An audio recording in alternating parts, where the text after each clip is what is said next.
bafite udushakoshi twiza, hariho agence de voyage hariya anye, ari abafise ubuki buryoshe, abantu bafise agakorora kadahera. Burya buki bunyoye, simvuga byinshi.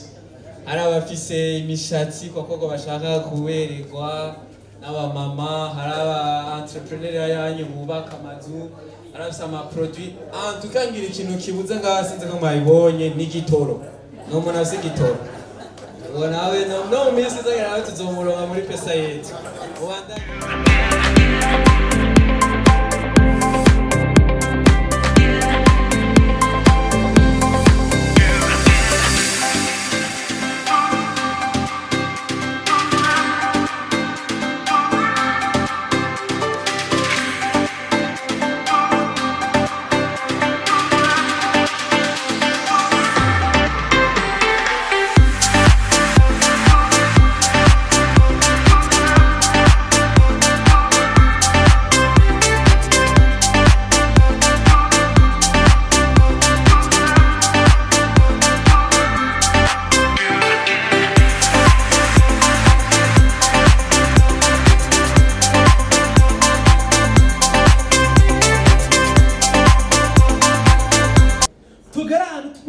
tumenye amafaranga yacu ari kubana y'abandi ayi wacu. Transparency komere sijya president birababaje, sijya treasury ni iby'iwacu twese. Rero mwese mwumva yuko iyi migwi hari n'imigwi mishasha ikaba kwita abantu kondisiyo nuko baza bakiga bakaza mu nyigisho. Rero mwese ndabashimiye, ntihagire mwatwara amahera ngo muhombereko, mwumve yuko ari amafaranga tugufasha kukwigisha akoresha kumenyekanisha no guhuza. Pesa yetu. Murakoze cyane muryoherwe. Uko ndakora mu mahera ndonka ndagerageza kuziganya, nibaza yuko icyo kintu cyamaze kumbera ubuzima. Rero nuko nibaza yuko nta kintu novuga atari gushima Imana, kuko ndukana ryo muri Pesa yetu nari mfite 51 kilo, ariko ubunye kamwe murabona yuko biko biraza. Sabura ko sinareze ngaho rimwe ibyo twagiye nagiye nkora natakaje kuko hari ibyo ntaharuye, ariko mu byo nariko ndakora muri kino gihe ntangura guharura meme itike yo kuva muri quartier shika muri ville, ariko kinjani kugira ngo menye igikorwa ngiye gukora ama dépenses kiko kiratwara. Ndashimiye cyane abantu biyumviriye iki cyumviro bagatanguza uwo muryango niko no wita, hanyuma ukabugeza aho ugeze kandi ufise intumbero nziza cyane. Rero twagaduze muri wa mwanya wo gutanga ama certificat, nashaka nsabe umwigisha directeur n'abandi baza kumufasha peut-être na Ezekiel n'abandi baza kumufasha gutanga ama certificat bashike hano tubakomera amashi menshi kugira ngo ibirori bishishikare kuryoha.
Pesa yetu ni ubuhinga bwo kuziganya no kwiga kurangura imigambi biciye mu mahera umuntu aba yaraziganyije.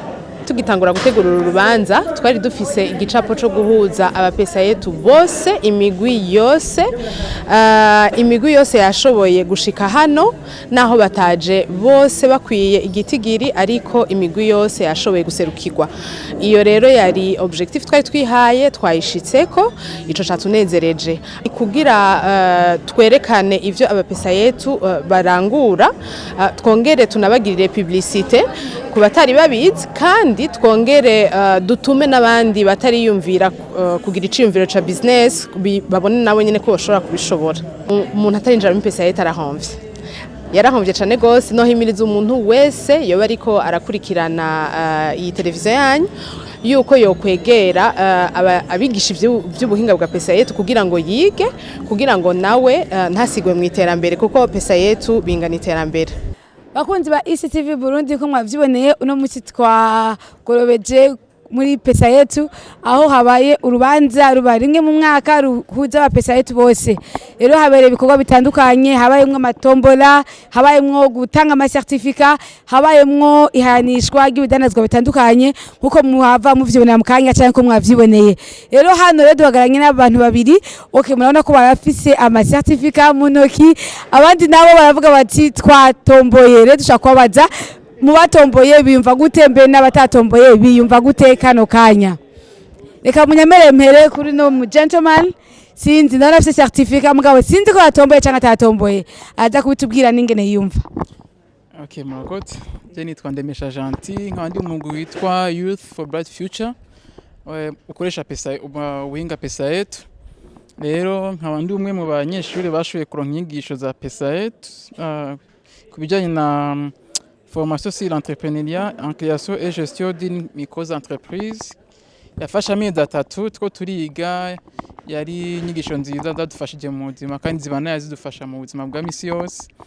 Rero nashoboye kugira amahirwe yo kuja mu indi higano mugabo ntivyangendekeye ko nabishaka nashaka imbabura nk'abandi nkuko twayihiganiwe ariko amahirwe yagiye kurunda gukeza. Murakoze.